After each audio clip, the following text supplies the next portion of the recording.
हमारे वृंदावन रास बिहारी का जो रास, ये जो वहां पर श्लोक में आता है कि भगवान पिता रात्रि शरदोत्फुल्ल मल्लिका विक्षरंतुम मनश्चक्रे, मन बनाया ठाकुर जी ने रास करने का। ये रास करने का मन कब बनाया? श्री रामावतार में ही मन बनाया। प्रभु जब श्री रावण को मार करके पुनः वापस लौट करके अवध वापस प्रस्थान कर रहे थे, तब श्री हनुमान जी महाराज गए और रघुनाथ जी से कहने लगे कि प्रभु, ये दंडकारण्य वन के समस्त संत वृंद आपकी दर्शन की प्रतीक्षा में हैं, चल करके इनको दर्शन दीजिए। भगवान ने कहा कि देखो भाई हनुमान, भरत जी 14 वर्ष के लिए प्रतीक्षारत हैं। यदि 14 वर्ष से एक दिन भी ज्यादा हुआ तो भरत जी जीवित नहीं मिलेंगे। और दंडकारण्य वन के संतों को यदि दर्शन देने के लिए हम गए, कहीं उसमें विलंब हो गया और अवध पहुंचने में अतिकाल हुआ तो भरत जी जीवित नहीं मिलेंगे।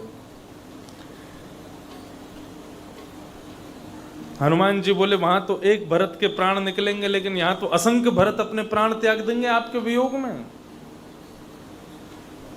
कैसे इनकी रक्षा हो? तब श्री रघुनाथ जी ने एक उपाय बताया। बोले हनुमान, आप एक काम करो, इन सब संतों से जाकर के कहो यदि अभी हम इनसे मिलने के लिए गए तो ये दूर से केवल हमारा दर्शन कर पाएंगे, ये केवल हमारा दर्शन कर सकेंगे, इससे अधिक इनको कोई लाभ प्राप्त होगा नहीं। लेकिन यदि ये एक युग तक यदि प्रतीक्षा करें, द्वापर तक यदि ये प्रतीक्षा करें, तो द्वापर में यही सब संत अपने भजन के प्रताप से ब्रजमंडल की गोपी बनकर के प्रकट होंगे और हम रघुनाथ ही तब कृष्ण बनकर के पधारेंगे। इन समस्त दंडकारण्य वन के संतों के साथ हम रासप विहार करेंगे तो जिस प्रकार प्रिया प्रियतम एक दूसरे के संग विहार करते हैं, वो सुख इन संतों को प्राप्त होगा। उसमें स्पर्श करें, नृत्य करें, आलिंगन करें, आनंद करें, सब सुख इनको प्राप्त होगा। वो ज्यादा उचित है दर्शन से, लेकिन उसके लिए प्रतीक्षा करनी पड़ेगी एक युग तक। हनुमान जी ने जाकर के ये समाचार समस्त संतों को बताया कि ठाकुर जी आपसे द्वापर में मिलेंगे। तो समस्त संत वृंद बड़े हताश निराश हो गए। तब हनुमान जी ने कहा कि मैं जिम्मेवारी लेता हूं कि द्वापर में आप सब लोगों को रघुनाथ जी से मैं मिलवाऊंगा। यदि मैंने ऐसा नहीं किया तो मैं अपने वचन से मुकर जाऊं, जो दंड आप देना चाहें दे देना मेरे को, लेकिन द्वापर में आप प्रतीक्षा करो, आप सब गोपी बन के आना, मैं मिलवाऊंगा। कैसे मिलवाऊंगा मुझे नहीं पता, लेकिन मैं मिलवाऊंगा। ये सब लीला हो गई। रघुनाथ जी लौट करके वापस अयोध्या पधारे। अयोध्या में ठाकुर जी ने सबको उपहार दिए, लेकिन हनुमान जी ने कोई उपहार नहीं लिया। ठाकुर जी को बड़ी चिंता हो रही है कि मैंने हनुमान से इतनी सेवा ले ली, हमने इतना सब कुछ हनुमान ने हमारे लिए किया, लेकिन इनको हमने कुछ भी नहीं दिया और ये कुछ स्वीकार भी नहीं कर रहे, इनके योग्य कुछ है भी नहीं। इनकी सेवा के स्वरूप के सामने हम जो भी उपहार दे रहे हैं सब छोटे लग रहे हैं, क्या करें? भरत जी को बुलाया। रात्रि में शयन कर रहे थे रघुनाथ जी, भरत जी चरण दबा रहे थे। तब राम जी ने अपने मन का भाव कहा, हम हनुमान के ऋण से उऋण होना चाहते हैं, क्या करें, क्या दें? सब वस्तु छोटी लगती है।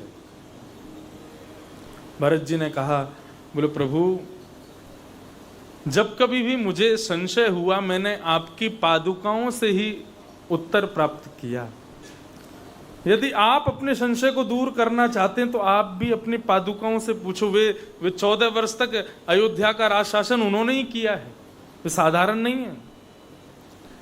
तो रघुनाथ जी ने भरत जी के कहने से पादुकाओं से पूछा कि हमको हनुमान को क्या उपहार देना चाहिए, हम उसके ऋण से कैसे उऋण हो, बताओ। तब ठाकुर जी की पादुकाओं ने उत्तर दिया कि महाराज, आपने हनुमान को कहा कि दंडकारण्य वन के संतों को जाकर के कह दो कि हम द्वापर में मिलेंगे। दंडकारण्य वन के संतों से जाकर के हनुमान जी ने जब ये बात कही तो सब हताश हो गए। तब हनुमान जी ने वचन लिया, प्रण किया कि वे समस्त संत जब गोपी बनेंगे तो आपसे मिलवाने का काम श्री हनुमान जी करेंगे। अब हनुमान जी कृष्णावतार में कैसे आएंगे? रघुनाथ जी बोले तो फिर बताओ क्या होगा?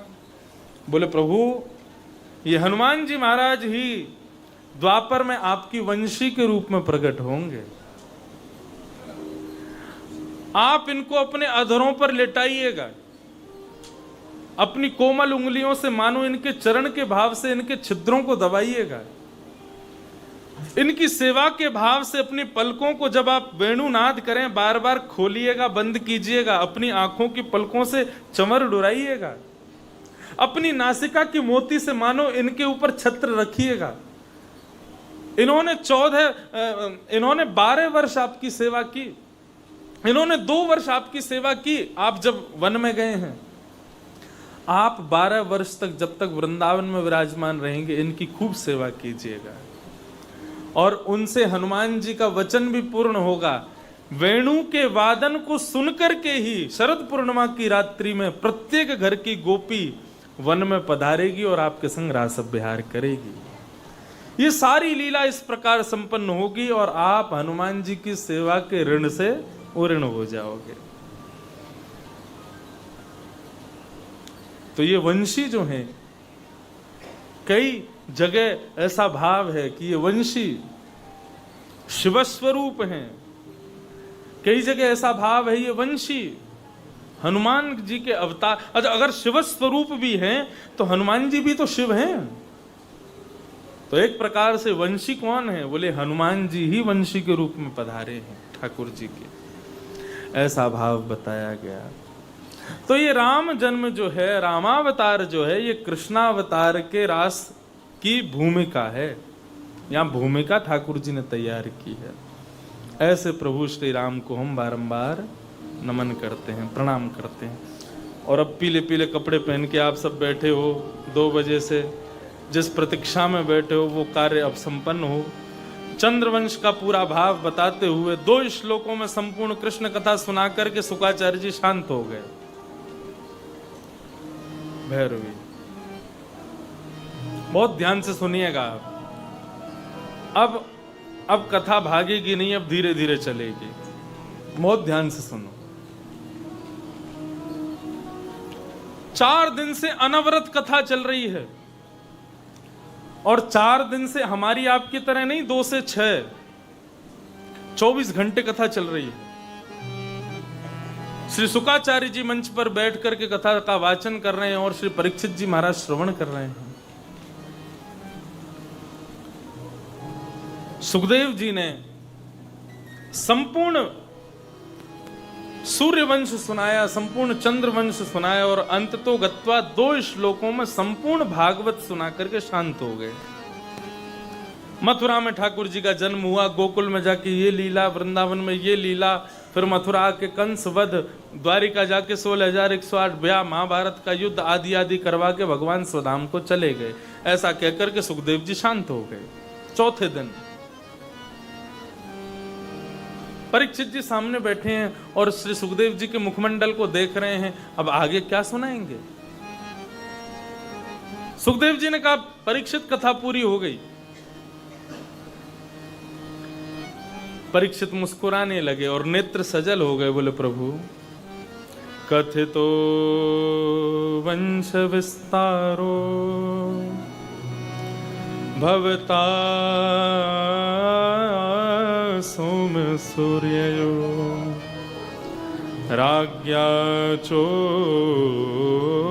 भयवंशानां चरितं परमाद्भुतम्। हे प्रभु, जिस कथा को सुनने के लिए मैं 4 दिन से बैठा हूं, अब आएगी कृष्ण कथा, अब आएगी कृष्ण कथा, अब आएगा कृष्ण चरित्र, वो जब आया तो आपने 2 श्लोकों में सुना दिया। प्रभु तक्षक सर्प के डंसन से मृत्यु का मुझे इतना भय नहीं होगा, इतनी पीड़ा मुझे उससे नहीं होगी जितनी पीड़ा आपके इस कृत्य से होगी कि आप 2 श्लोकों में कथा सुना के आज शांत हो जाओगे, तो 7वें दिन तक्षक सर्प क्या डसेगा, मेरी मृत्यु आज ही हो जाएगी यदि आपने कथा नहीं सुनाई तो। प्रभु ऐसा मत करो। सुखदेव जी कहने लगे 4 दिन से बैठे हो तुम एक ही आसन पर, भूख लगी होगी, प्यास लगी होगी, थोड़ा उठ के चले जाओ, कुछ खा लो, कुछ पी लो। सुखदेव जी परीक्षित मुस्कुराने लगे और क्या कह रहे हैं कि पिबंतम त्वन्मुखां भोजम अच्युतम हरिकथामृतम, च्युतम हरिकथामृतम। आपके मुख से इतनी मीठी कथा च्युत हो रही है, चुचा रही है, इसको पीने के बाद, इसका सेवन करने के बाद सामान्य वस्तु के सेवन की इच्छा खत्म हो गई है प्रभु। ये रोटी की भूख, ये पानी की प्यास, ये सब मेरी नष्ट हो चुकी है आपसे कथा सुनने के बाद। मेरे लिए जल, मेरे लिए अन्न, मेरे लिए सब कुछ अब ये कथा ही है। मुझे अब कुछ नहीं सुनना, मुझे बस ये सुनाइए। भक्तमाल कहती हैं, श्रवण रसिक कहीं सुने ना परीक्षित से, जो पान हूं करत लागी कोटि गुण प्यास है। कैसे श्रवण रसिक हैं श्री परीक्षित जी महाराज। पान हूं करत, ऐसा कोई प्यासा देखा जो पीते पीते और उसकी प्यास बढ़ती रहे? ऐसा तो कोई प्यासा नहीं होता, पीने से प्यास कम होती है। लेकिन श्री परीक्षित जी कैसे प्यासे हैं? बोले जितना पी रहे हैं उतनी ज्यादा इनकी प्यास बढ़ रही है। परीक्षित जी कह रहे हैं, मुझे विस्तार से सुनाओ प्रभु। संसार में सबसे ज्यादा असहनीय कष्ट क्या है बताओ?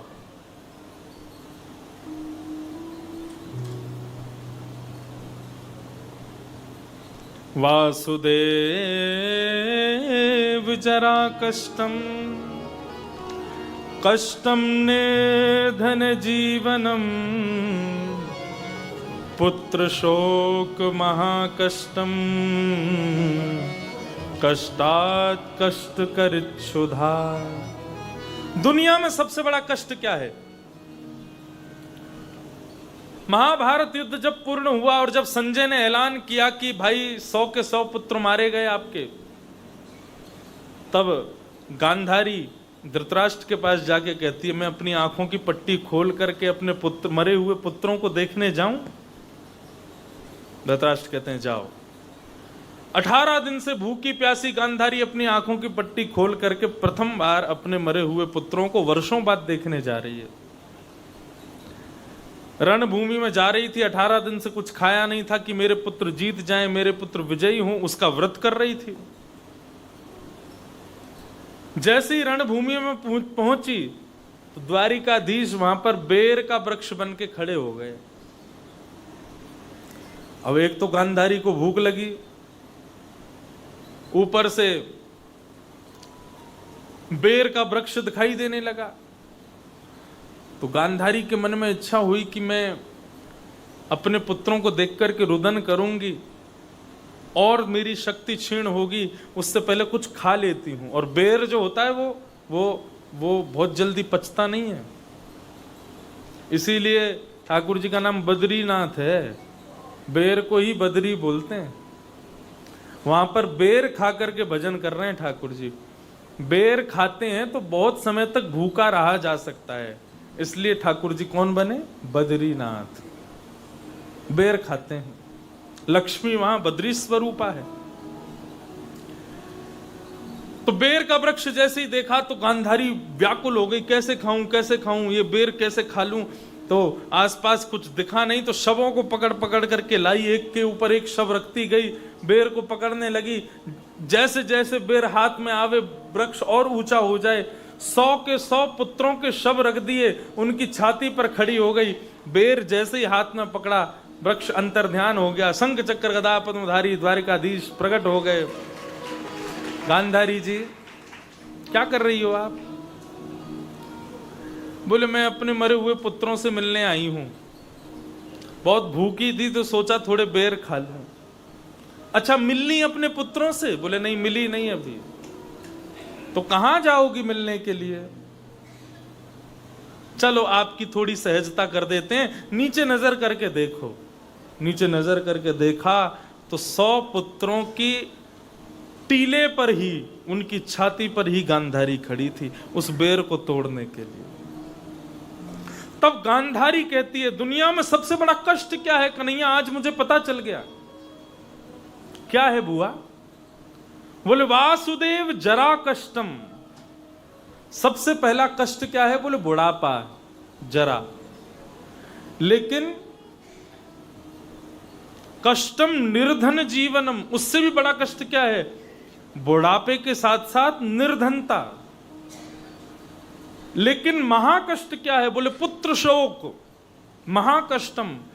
बुढ़ापा, निर्धनता और उसमें भी जवान पुत्रों की मृत्यु, ये महाकष्ट है। लेकिन अतिशय कष्ट क्या है? महाकष्ट से भी बड़ा कष्ट क्या है? बोले भूख लगना और भोजन का ना मिलना। कष्टात कष्ट करित क्षुधा। आज मैंने ये पा लिया, जान लिया।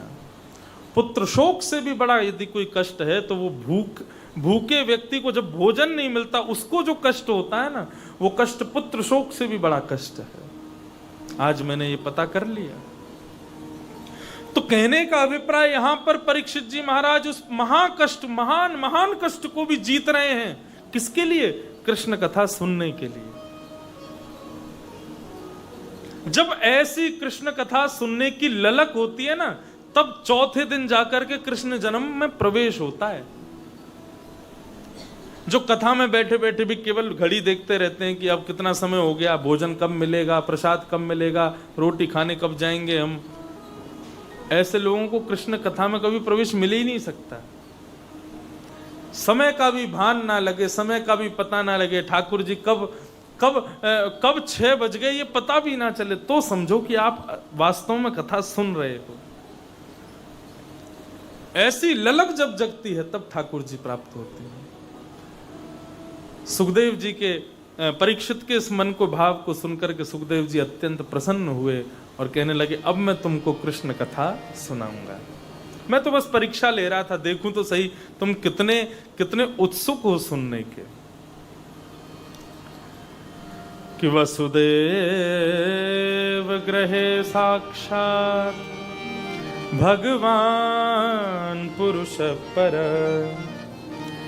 जनिष्यते तत्प्रियार्थम संभवन्तु सुरस्त्रिय। पृथ्वी जब अत्यंत कष्ट में हो गई तब पृथ्वी रुदन करती हुई ब्रह्मा के पास गई और ब्रह्मा से जाकर के कहने लगी, हे ब्रह्मा, आप कंस आदि दुष्टों का निर्माण मत किया करो। ब्रह्मा ने कहा, देखो देवी, हम तो संसार में केवल जीव बनाते हैं, अब दुष्ट बनना अच्छा बनना ये उसके अपने हाथ में होता है, इसमें हम कुछ नहीं कर सकते। मैंने रावण को पुलस्त्य ऋषि के खानदान में भेजा, एक ब्राह्मण कुल में भेजा, फिर भी राक्षस बन गया, इसमें मेरा क्या अपराध है? यदि आप इनको मरवाना चाहती हो तो शंकर जी के पास जाओ।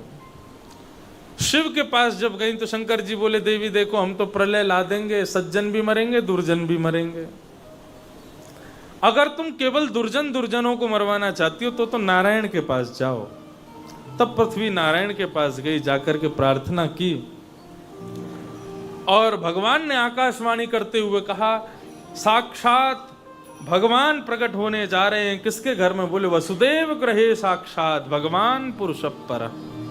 वसुदेव जी के घर में साक्षात हमारा अवतरण होगा, जाकर के सब तैयारियां शुरू करो। सब देवता ब्रजमंडल में विविध विविध रूप धारण करके पहुंच गए। कोई वृक्ष बना, कोई गाय बना, कोई बछड़ा बना, कोई बछिया बना, कोई कुछ बना, कोई कुछ बना।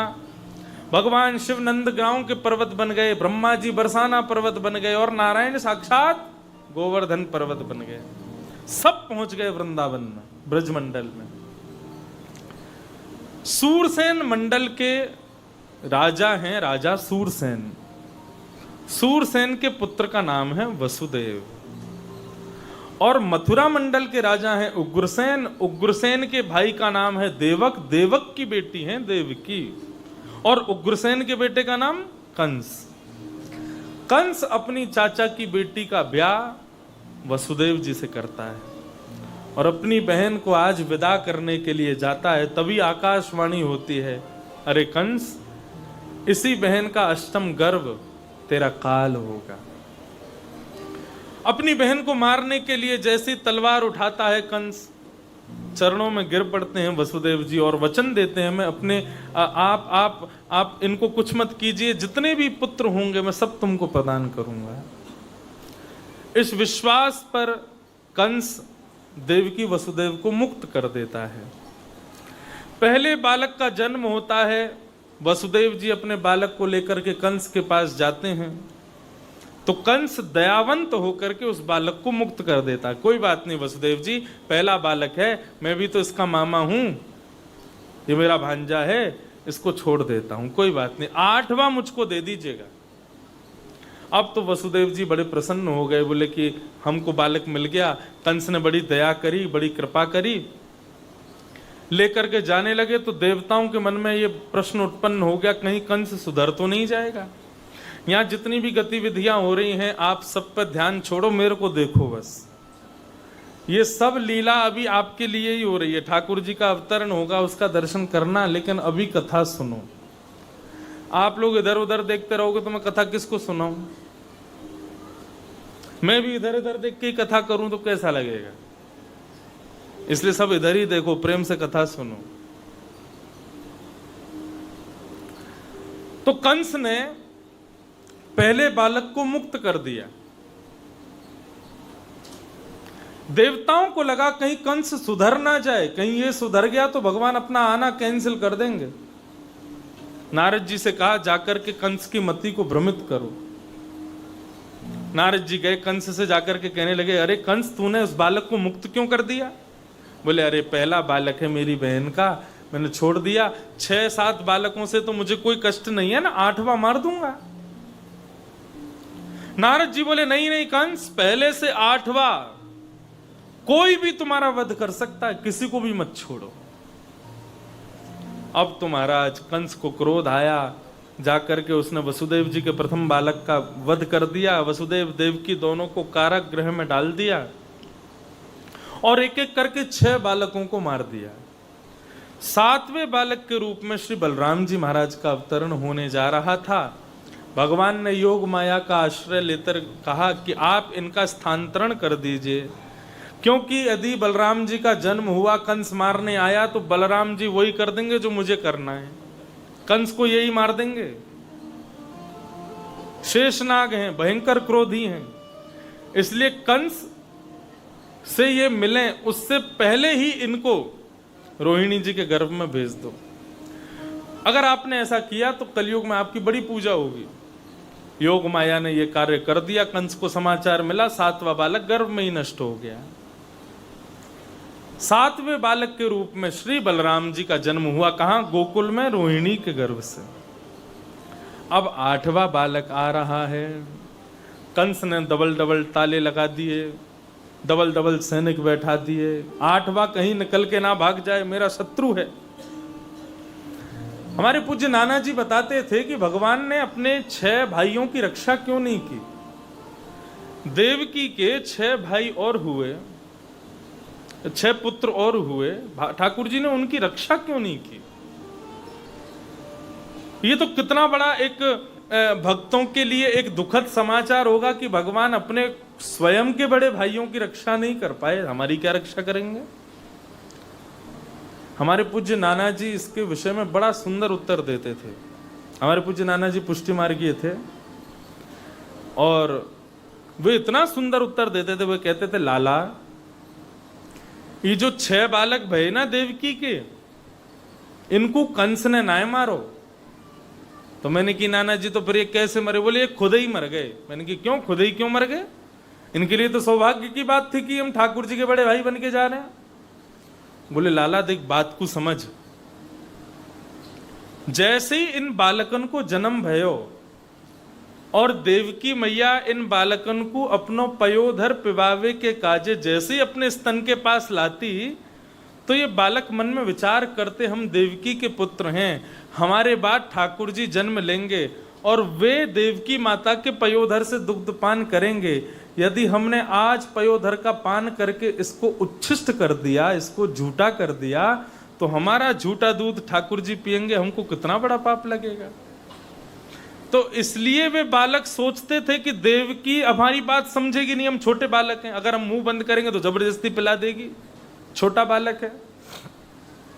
इसलिए उन बालकों ने हमसे कहीं भगवत अपराध ना हो जाए, इसलिए अपने प्राणों का स्वतः ही परित्याग कर दिया, स्वयं ही त्याग कर दिया। भागवत में वर्णन आता है, जब भगवान द्वारिकाधीश बन गए और एक दिन यशोदा मैया से मिले, एक दिन देवकी मैया को जब पता चला कि मेरे पुत्र साक्षात भगवान हैं, तो देवकी के कहने पर भगवान ने 6 बालकों को पुनः जीवित किया और तब देवकी ने उन बालकों को अपने पयोधर का पान करवाया, जब ठाकुर जी का प्रसाद बन गया। ऐसा भाव हमारे पूज्य नाना जी बताते थे। नहीं तो कंस इतना ज्यादा भी क्रूर तो नहीं हो पाएगा, 6 बालकों को मार देगा। भागवत में तो ऐसा ही वर्णन है कि मारा, लेकिन संत जनों का भाव है कि वे स्वयं ही पधार गए। 8वें बालक के रूप में भगवान आ रहे हैं। आजकल देवकी बहुत सुंदर लग रही हैं, क्योंकि गर्भ में ठाकुर जी पधारे। अष्टमी तिथि, भादों का महीना, धीमी धीमी जलधारा गिर रही है और रात्रि के जैसे ही 12 बजे सब सो रहे हैं। मथुरा में सैनिक सोए हैं, कंस सोए हैं, सेनापति सोए हैं, पूरी नगरी सोई है, सब ब्रजवासी सो रहे हैं। केवल कारागृह में देवकी वसुदेव बैठ करके भजन कर रहे हैं ठाकुर जी का। तभी ठीक 12 बजे अर्धरात्रि को ही एक दिव्य प्रकाश प्रकट हुआ। देवकी के गर्भ से पर ब्रह्म परमात्मा परम परिपूर्ण नारायण का प्रादुर्भाव हुआ। बोल बाल कृष्ण लाल की। कैसे हैं ठाकुर जी? तमद्भुतम बालकमंबुजक्षणम चतुर्भुजम शंख गदार्युधायुधम श्रीवत्सलक्ष्मं गलसौभकौस्तुभम पीतांबरम सांद्रपयोदसौभगम। तमद्भुतम बालकम अंबुजक्षणम। कैसे हुए ठाकुर जी? बोले अद्भुत अद्भुत स्वरूप है ठाकुर जी का। आप में से द्वारिकाधीश का दर्शन कितनों ने किया है? अरे भैया रुको रुको रुको नेक चैन नहीं पड़ रहा, ठाकुर जी है। मैं लग रही अब ही पहुंच जाऊं। चलो अब आ ही गए तो उनको बुला ही लो, आ जाओ। ऐसे द्वार से ठाकुर जी को वापस थोड़ी करेंगे। बोलो बाल कृष्ण लाल की। ओ मतवारी जाकी चाल मेरो नंद जी को लाल। मतवारी जाकी चाल मेरो नंद जी को लाल। मतवारी जाकी चाल मेरो यशोदा को लाल। मतवारी जाकी चाल मेरो यशोदा को लाल। याके घूंगर वाले बाल मेरो यशोदा को लाल। याके घूंगर वाले बाल मेरो यशोदा को लाल। याके घूंगर वाले बाल मेरो यशोदा को लाल। याके घूंगर वाले बाल मेरो यशोदा को लाल। मतवारी जाकी चाल मेरो यशोदा को लाल। मतवारी जाकी चाल मेरो यशोदा को लाल। मतवारी जाकी चाल मेरो यशोदा को लाल। मतवारी जाकी चाल मेरो यशोदा को लाल। ओ ये है जग प्रतिपाल मेरो नंदजू को लाल। जग प्रतिपाल मेरो यशोदा को लाल। ये है जग प्रतिपाल मेरो नंदजू को लाल। जग प्रतिपाल मेरो यशोदा को लाल। जाकी चाल मेरो यशोदा को लाल। मतवारी जाके चाल मेरो नंद यशोदा को लाल। युवराज मतवारी जाकी चाल मेरो नंद को लाल। जय हो।